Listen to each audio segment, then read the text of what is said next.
Shalom Bapak Ibu, Saudara-saudara yang dikasihi Tuhan kita Yesus Kristus. Kita kembali bersama merenungkan kebenaran firman Tuhan yang adalah penuntun dan pertolongan bagi kita dalam mengetahui kehendak Tuhan di tengah-tengah perjalanan kita di dalam dunia ini bersama Tuhan. Saya akan membaca nats bagi kita, Lukas 22 ayat 44. Ia sangat ketakutan dan makin bersungguh-sungguh berdoa, peluhnya menjadi seperti titik-titik darah yang bertetesan ke tanah. Saudaraku yang dikasihi Tuhan kita Yesus Kristus, dalam Alkitab kita menemukan penggunaan kata berdoa tanpa keterangan tambahan dan penggunaan kata berdoa dengan keterangan tambahan. Apa bedanya? Penggunaan kata berdoa tanpa keterangan tambahan, yaitu ketika Alkitab menggunakan kata berdoa hanya untuk menerangkan berdoa. Sementara penggunaan kata berdoa dengan keterangan tambahan adalah ketika Alkitab menggunakan kata berdoa ditambah dengan keterangan-keterangan lain yang menjelaskan berdoanya bagaimana. Kira-kira begitu. Saudara yang dikasihi oleh Tuhan kita Yesus Kristus, pada hari pertama sepekan belajar dimensi doa kita, kemarin kita belajar tentang frekuensi atau kuantitas berdoa.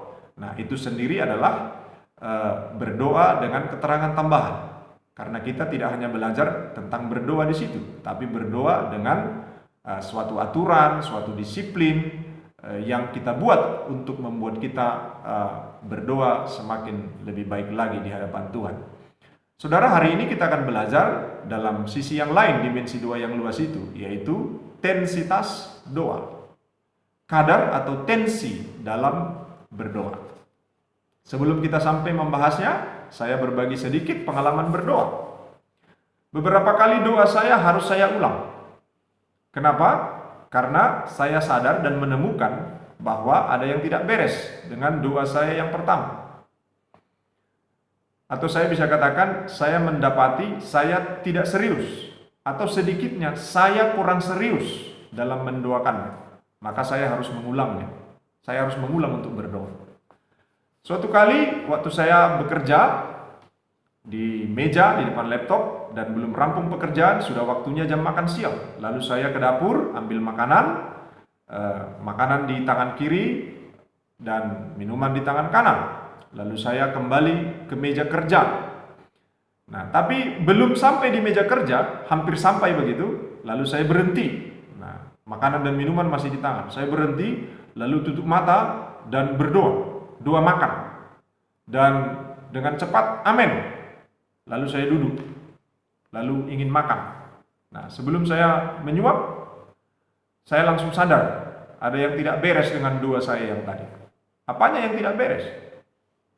Saya berpikir dan hati saya berkata, sesibuk apa sih? Semendesak apa sih pekerjaanmu ini? Sehingga engkau tidak bisa duduk dengan baik untuk berdoa mengucap syukur atas makanan yang Tuhan berikan kepadamu. Sambil berjalan engkau berdoa, kira-kira begitulah. Nah, padahal di rumah. Sesibuk apa sih? Semendesak apa sih semuanya? Sehingga harus sambil berjalan engkau berdoa, kira-kira begitu. Karena biasanya kalau di rumah kan berdoa duduk dan lipat tangan dengan baik gitu. Lalu saya akhirnya berdoa setelah sadar itu. Nah, lalu kesempatan lain saya harus mengulang lagi dan masih doa makan ya, masih doa makan. Saat itu saya berdoanya sudah duduk, tapi saya harus mengulang doanya. Kenapa? Saya memang duduk saat itu, tapi satu kaki saya ini naik ke kursi, ya, satu diangkat. Kaki kanan, mungkin kita juga bisa begitu ya. Kaki kanan diangkat, ya lutut kan hampir ke sinilah lutut itu. Ya, kaki ditekuk, lututnya ke atas, gitu. Dan telapak kaki sejajar dengan dudukan kita. Ya. Kan enak posisi seperti itu. Nah, dalam posisi seperti itu saya berdoa dan tidak lipat tangan karena memang agak mengganggu kaki itu kan, mengganjal dia, menghalangi dan tidak lipat tangan saya. Begitu amin, saya sadar ini nggak benar doanya. Saya mau mengucap syukur atas berkat Tuhan. Beginikah sikap saya terbaik kepada Tuhan? Sesepele inikah saya dalam mengucap syukur kepada Tuhan? Lalu saya turunkan kaki dengan sikap yang lebih baik dan saya lipat tangan, saya berdoa. Di kesempatan lain, saya sudah duduk, tidak angkat kaki, sudah duduk dengan manis, sudah lipat tangan dengan baik, berdoa. Begitu amin, saya sadar ini nggak benar. Doanya ini nggak benar, harus diulang. Kenapa? Sudah biasa setiap berdoa makan, saya doakan orang-orang lain, anak-anak Tuhan yang lain yang berkesusahan untuk beroleh makanan dan minuman, supaya Tuhan tolong, beri kekuatan dan beri pertolongan. Dan saat itu pun saya mendoakan itu. Tapi saya harus mengulang berdoa. Kenapa? Karena ketika saya mendoakan mereka, saya mendapati mereka tidak ada di hati saya, walaupun mereka terucap di mulut saya. Karena memang bisa jadi keluar dari mulut tapi tidak ada di hati, kan begitu. Penyebabnya bisa karena kebiasaan, faktor kebiasaan. Memang saya biasa mendoakan itu, dan saat itu saya doakan mereka. Tapi saya sadar, mereka kok tidak di hati saya. Saya tidak merasakan mereka. Saya tidak meresapi di perasaan saya, di hati saya tentang mereka, walaupun saya sebut mereka. Lalu saya berdoa sekali lagi, dengan sungguh-sungguh. Saya rasakan apa yang mereka rasakan, dan mereka ada di hati saya. Saya berdoa. Saudara yang dikasihi oleh Tuhan kita Yesus Kristus, mungkin bukan hanya dalam doa makan, ya. Bukan mungkin, saya tahu pasti, dalam doa pagi pun saya pernah mengulang doa saya. Malam pun pernah mengulang doa saya. Penyebabnya karena saya mendapati saya tidak serius dalam berdoa. Saudara yang dikasihi oleh Tuhan kita Yesus Kristus, dalam hidup kita memang ada yang disebut dengan tensitas. Ya, dalam hal cinta ada tensitas. Makanya ada orang katakan, dia cinta sekali kepada itu. Kenapa tidak cinta aja, kan? Cinta sekali, ada tensinya di sana. Lalu dia cinta kepada si anu, ada juga kurang cinta engkau sama aku. Ada juga tidak cinta engkau sama aku, kan begitu. Mulai dari cinta sekali, cinta, kurang cinta, tidak cinta. Ini semua kan bicara tentang tensitas. Dan dalam hal lain pun begitu. Dalam pekerjaan, dalam belajar. Sebenarnya banyak hal dalam hidup kita yang ada tensitasnya. Lalu apakah berdoa ada tensitasnya? Kita akan belajar hari ini. Saudara yang dikasihi oleh Tuhan kita Yesus Kristus, nats kita tadi Lukas 22 ayat 44 dikatakan, ia sangat ketakutan dan makin bersungguh-sungguh berdoa. Peluhnya menjadi seperti titik-titik darah yang bertetesan ke tanah. Saudara, kalau saudara membaca ini dengan lengkap, yaitu peristiwa Yesus berdoa di Taman Getsemani, baik yang dicatat Matius, Markus, dan Lukas, saudara akan menemukan di sana diterangkan bukan hanya sekedar berdoa. Bukan hanya sekedar Yesus berdoa, tapi di sana ada banyak keterangan tambahan yang membuat kita melihat dengan jelas tensitas berdoa di sana. Lukas tadi katakan, ia sangat ketakutan. Lalu ia makin bersungguh-sungguh berdoa. Lalu peluhnya, keringatnya menjadi seperti titik-titik darah yang bertetesan ke tanah. Kita bisa melihat tensitas doa di sini.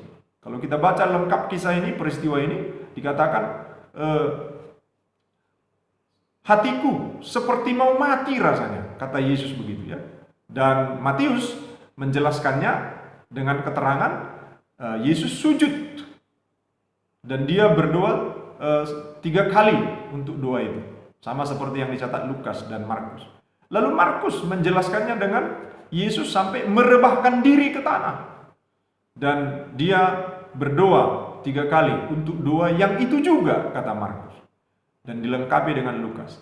Matius, Markus, dan Lukas menjelaskan peristiwa Yesus berdoa di Taman Getsemani dengan keterangan tambahan yang sungguh lengkap, yang bisa membuat kita melihat Yesus berdoa dengan tensitas yang sangat tinggi sekali. Bahkan bisa kita katakan tensitas doa yang tertinggi Yesus mungkin di situ, ya, mungkin di situ. Atau bisa juga ketika dia di kayu salib, ya, barangkali di kayu salib ya, yang paling tinggi ya. Nah, jadi tensinya terus meningkat karena kita ada di hatinya, sehingga dia memilih untuk mati untuk kita. Saudara, tensitas berdoa yang dialami Yesus adalah tensitas berdoa dalam arti tensi dari pergumulan itu, bukan dari dia serius atau tidak, karena Yesus tentulah serius dalam setiap doanya. Jadi ketika kita melihat tensitas doa dalam kehidupan doa Yesus, kita sedang melihat kadar atau tensi dari pergumulannya itu. Nah, Berbeda dengan ketika kita bicara intensitas doa dalam kehidupan kita. Karena itu mari kita lihat sebentar bagian Alkitab yang menuntun kita untuk melihat intensitas doa dalam kehidupan kita sebagai orang percaya. Yakobus 5 ayat 16 sampai 18. Di sana dikatakan, "Karena itu hendaklah kamu saling mengaku dosamu dan saling mendoakan supaya kamu sembuh. Doa orang yang benar bila dengan yakin didoakan sangat besar kuasanya. Elia adalah manusia biasa sama seperti kita, dan ia telah bersungguh-sungguh berdoa supaya hujan jangan turun, dan hujan pun tidak turun di bumi selama 3 tahun dan 6 bulan. Lalu ia berdoa pula, dan langit menurunkan hujan, dan bumi pun mengeluarkan buahnya." Saudara yang dikasihi oleh Tuhan kita Yesus Kristus, Yakobus 5 ayat 16 bagian B dikatakan tadi, doa orang benar bila dengan yakin didoakan sangat besar kuasanya. Dalam terjemahan lama Alkitab, bagian ini diterjemahkan begini. Adapun doa orang benar dengan bersungguh-sungguh hati itu besar khasiatnya. Jadi ketika dikatakan tadi bila dengan yakin didoakan, ini juga artinya adalah bila dengan bersungguh-sungguh hati didoakan. Ini kan bicara tentang intensitas, kan begitu. Jadi doa dengan kesungguhan. Ini mengingatkan kita tentang intensitas berdoa.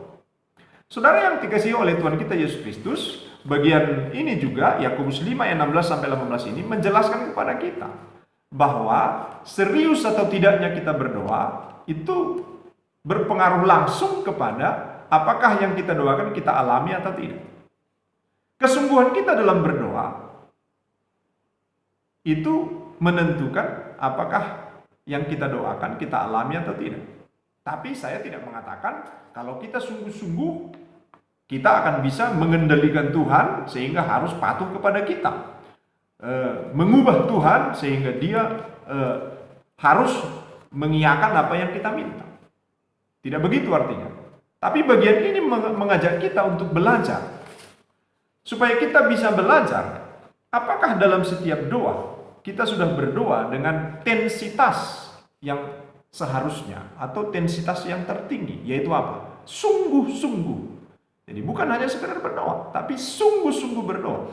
Karena seperti yang saya bagikan cerita saya tadi, saya berdoa tapi nggak sungguh-sungguh. Saya berdoa kadang kurang sungguh-sungguh, kadang betul-betul tidak sungguh-sungguh. Dan ini kita belajar bagaimana berdoa dengan sungguh-sungguh. Bagian ini juga mengingatkan kita, menolong kita untuk melihat, menguji, mengevaluasi, mengoreksi apakah doa-doa kita sudah kita lakukan dengan sungguh-sungguh. Karena bisa jadi kita tidak mengalami apa yang kita doakan, bukan karena Tuhan tidak kabulkan, tapi persoalannya ada pada kita, yaitu kita tidak berdoa dengan tensi yang seharusnya. Kita berdoa dengan tidak sungguh-sungguh.